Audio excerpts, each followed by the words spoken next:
You're just in time for this week's Doom and Gloom and Financial Boom with Chris Cavalier. Chris, take it away. You got it. As I said earlier, today we are going to talk about the subject of fraud.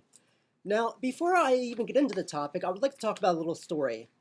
Now, I have the intention of posting this story up on my blog, which is Cavalier C. You can type that into Google or any other search engine, and it should come up.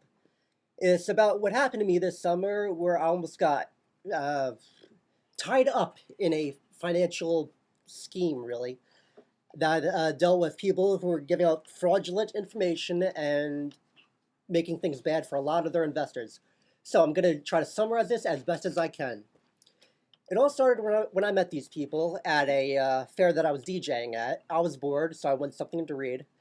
And the guy decided to talk to me. Oh, by the way, I'm not going to mention the name of this company because I don't feel like having them come after me. Not to mention the fact that the guy has my cell phone number, so I really don't want any complaints from him. So I talked to them, and he said he wanted to show me some of the investments they had. They were selling what are called real estate investment trusts, along with their various other investments. Now, me personally, I like real estate investment trusts because they provide you with cash flow every quarter or every month.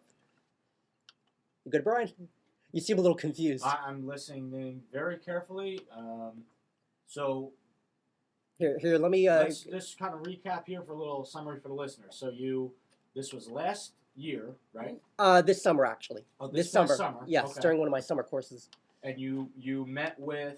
this guy who worked at a financial firm. Okay. And he wanted to show me some of the investments his company offered. Okay. So he gave me a form a couple days later, and I gave him his phone number. And we decided to set up a meeting. Now, me personally, after I read through all the information, I was pretty sure I wasn't going to invest with them because the whole idea was a situation where you hand your money over to them and they invest it for you. I don't do that. I handle all my investments. I'm the only person that has the say-so with what I do, and I never just hand it over to some random person. So that's just a personal rule of mine. And I met this guy here at the college, but before he arrived, I decided to check online to see if I could get any current information. I found out that they were being sued by their investors for a few $1 million for giving fraudulent information and not disclosing the full risks So the of their company investments. you were speaking with, Yes, and the this is before. representative Yeah, he was supposed to meet me here at. company, you did a little research, you did Right. your homework. That's why we have Chris here. He's very smart. You found out that they were being sued. Yes, they were being sued for millions of giving, dollars. Fraudulent or Yeah, false fraudulent information to their investors. Now, I didn't have the time to read through all the different stories that they had. I just knew that these guys were bad, basically, and I wanted nothing to do with them. Unfortunately, the guy that I was talking to was already on the way by the time I found this out. Wow. I found this out the day of when he was coming man. to see me. In fact, before I even headed upstairs, I just called him. I was like, hey, man, how much longer are you going to be until you get here? I had like 15 minutes before you Wow. arrived. So I just ran upstairs and checked online, and I saw that. So I was kind of nervous about what the heck I was supposed to do now. I didn't know how to handle the situation. And So now at this point, you know that the representative of this investment company is going to be meeting with you. You're going to follow through with the meeting anyway. yeah, I have to follow through with the meeting. Well, I could have called it off, I guess. I probably could have. But you But no, I had a different plan in mind. What I did was I took the articles and I printed them out, claiming that they were suing their investors. And I printed out the files and stuffed them in my backpack. And I went out and I waited for the guy in the parking lot. And he arrived. I acted like everything was cool. And I decided, you know what? I'll go through with it just to hear what this guy has to say out of my own curiosity. So I invited him in. We went into the student center, into the cafeteria area over there. And of course, he's got his briefcase, the suit, the whole 9 yards, starts talking to me about the stock market, the different benefits of different investments. And finally, he starts asking me these personal questions. And I wasn't real comfortable with it, considering the knowledge I had about what they do. And I noticed at one point he started going for the kill, basically, where he wanted me to sign whatever document. Well, could you give us an example of a personal question he asked? Well, basically, he said that he wanted to put my money in a specific investment, really, which I don't agree with. There's a lot of information which I didn't agree with at all. So he showed me the stock market, the different investments they had, which all had their own flaws with what he was saying to me. So I did not want to get in any deal with this guy. So right when it seemed like he was coming into me asking personal information like how much I make a year, what I do with my investments, what I have, at that point I decided to take out my trump card. I opened up my backpack and put the documents on the table at him. "What's this all about?" I said to him. And he picks it up, he looks at it, seems kind of puzzled. And after reading through them, he claimed it was a fraudulent claim. And So Chris, for anyone just tuning in, we're discussing with a representative of an investment company, and yep, a financial firm. yes, and Chris found out minutes before the meeting that this company was currently being sued for giving fraudulent information. Yep. And he followed through with the meeting anyway. And after a few personal questions were asked, Chris whipped out these articles claiming that this company was being sued and presented them to this representative, who is now claiming that these claims are false. Correct. He says that it was just some ridiculous case with a lawyer, and that as soon as it goes away, their firm's going to go to the sky, basically, and it's all going to be good for them. Wow. But I decided to not go with the deal. I was like, "Look, buddy, I'm not comfortable with this. No deal. I'm not in.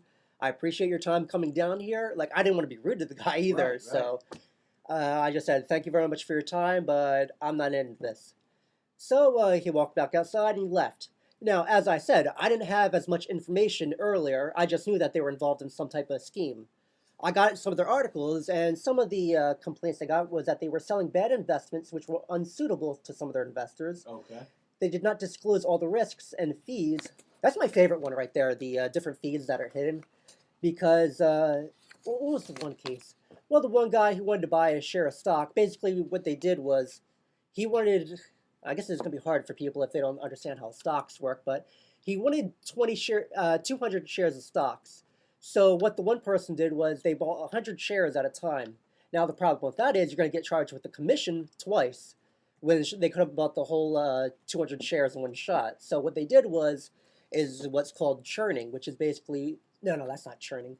Well, it is, but basically where they buy and sell like frequently to generate a commission for themselves, which is what is an illegal practice some financial advisors do. Now, one question I want to ask you, Chris, is have you done any recent research? Are there any updates? I know you don't want to specify the name of the company. And How the company's doing, you mean? For listeners, yeah, basically. For listeners, I want to say, although we're not disclosing what company it is, the main point of us even discussing this is for you to do your homework and do research on companies that you're about to Exactly. do That deals if with. there's anything you learned from this, just do your research before you're handing over your money to anybody.